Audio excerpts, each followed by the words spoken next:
ကဲအားလုံးပဲမင်္ဂလာပါမင်္ဂလာရှိသောညချမ်းလေးပါကျွန်တော်ရဲ့တက်တောင်ချစ်ကိုချစ်မှမြတ်အားလုံးနော်။နောက်ပြန်ဆိုလို့ရှိရင်ကျွန်တော်တို့နော်18ရက်9လ2026နော်တောက်ကြနေနောက်ဆုံးအပိတ်ပွဲလေးကိုရောက်ရှိလို့လာပါပြီ။တောက်ကြနေနောက်ဆုံးအပိတ်ပွဲနေကုံစာလေးကိုထပ်မံပြီးတော့လာတင်ပေးတာဖြစ်ပါတယ်။အကြိုက်တွင်လိုက်ဆော်လို့ရအောင်ပေါ့နော်။ကဲဒီဗီဒီယိုဖိုင်လေးကိုမြင်နေတွေ့တဲ့အချိန်ကနေစလို့စိတ်ချမ်းသာခြင်းကိုယ်ကြီးကျန်းမာခြင်းနေနဲ့ပြည့်စုံကြပါစေစီးပွားလက်လာပါတွေလည်းဒီလာတိုးတက်ကြပါစေလို့ဆုမွန်ကောင်းလေးတောင်းပေးလိုက်ပါတယ်ကျွန်တော်ရဲ့ချစ်ကိုချစ်မှမြတ်အားလုံးเนาะဒီနေ့ကျွန်တော်တို့เนาะကြာသာပရိနေလေးကတော့အားလုံးပဲဝမ်းချင်းလေးဖောက်သွားတယ်လွှဲချော်မှုလေးတွေရှိသွားပါတယ်เนาะကဲဒါကြောင့်မို့မနေ့ပြန်တောက်ကြနေနောက်ဆုံးအပိတ်ပွဲမှာကျွန်တော်အတက်နိုင်ဆုံးအကောင်းဆုံးနော်ကြိုးစားရှာဖွေတာလေးထပ်မံပြီးတော့လာတင်ပေးတာဖြစ်တယ်အကြိုက်တူရင်လိုက်ဆော်လို့ရအောင်ပေါ့နော်အကြိုက်မတူတဲ့ချစ်ကိုချစ်မှများအားလုံးကကြော်သွားနိုင်ပါတယ်နော် Facebook ကညီကိုမနမတွေဒီပြောပိုင်းကိုမြင်ပြီးတွေ့ပြီဆိုရင်ပုံမှန်တိုင်းလေးပဲ like လက်မှအသေးလေးတွေနှိပ်ပါ share မှု share အားလေးနဲ့ကူညီပေးပါ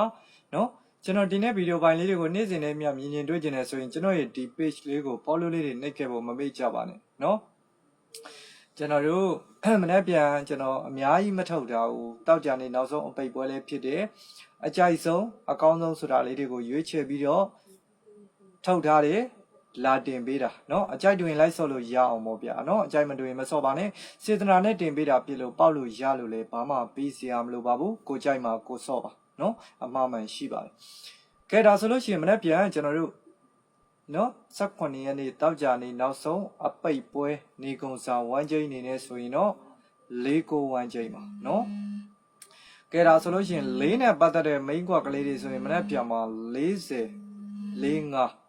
46ဒါ4နဲ့ပတ်သက်တဲ့ main ကွက်ပါ40 45 46ပါเนาะအများကြီးမထုတ်ထားပါဘူး4နဲ့ပတ်သက်တဲ့ main 3ကွက်9နဲ့ပတ်သက်တာကတော့90 95 96ပဲဖြစ်ပါတယ်เนาะ90 95 96ဒါ9နဲ့ပတ်သက်တဲ့ main 3ကွက်အကြိုက်တွင် like ဆော့ပါ comment လေးမှာခြာရေးပေးထားပါเนาะကျွန်တော်တင်ပေးတဲ့ main ကွက်ကလေးတွေရွေးကွက်ကလေးတွေကိုမကြိုက်လို့ကိုလုံးမိုင်ကိုကြီးရလို့တွဲဆော့ခြင်းနဲ့ကတ်ဆော့ခြင်းနဲ့ဆိုရင်တောက်ကြနေနောက်ဆုံးအပိတ်ပွဲမှာအာအကောင်ဆုံးဝမ်းကျိန်းသည်4ကိုဝမ်းကျိန်းဖြစ်တဲ့အဓိကပတ်တိကိုဦးစားပေးဆော့တဲ့ညီကိုမောင်နှမတွေဆိုရင်တောက်ကြနေနောက်ဆုံးအပိတ်ပွဲမှာအာအကောင်ဆုံးပတ်တိသည်4ပတ်တိ9ပတ်တိအာအကောင်ဆုံးဖြစ်တဲ့အကြိုက်တွင် like ဆော့ပါအကြိုက်မတွင်မဆော့ပါနဲ့စေတနာနဲ့တင်ပေးတာဖြစ်လို့ပေါက်လို့ရလို့လေဘာမှပေးစရာမလိုဘူးပေါက်တယ်ရတယ်ဆိုရင်ဝမ်းတာပီတိဖြစ်တယ်เนาะကဲအခုလိုကြည့်ရှုပေးတာအထူးထူးပဲကျေးဇူးတင်ပါတယ်ဒါကြောင့်မို့ကျွန်တော်ရဲ့ချစ်ကိုချစ်မတွေအားလုံးเนาะကျွန်တော်ကိုအမြဲတမ်းအားပေးတဲ့ချစ်မိတ်ဆွေတွေအားလုံးเนาะမနေ့ပြန်တောက်ကြနေမှာနောက်ဆုံးပိတ်မှာအိမ်နဲ့လွယ်နိုင်ကြပါစေအားလုံးပဲကံကောင်းကြပါစေဗျာเนาะကဲအားလုံးပဲကျေးဇူးတင်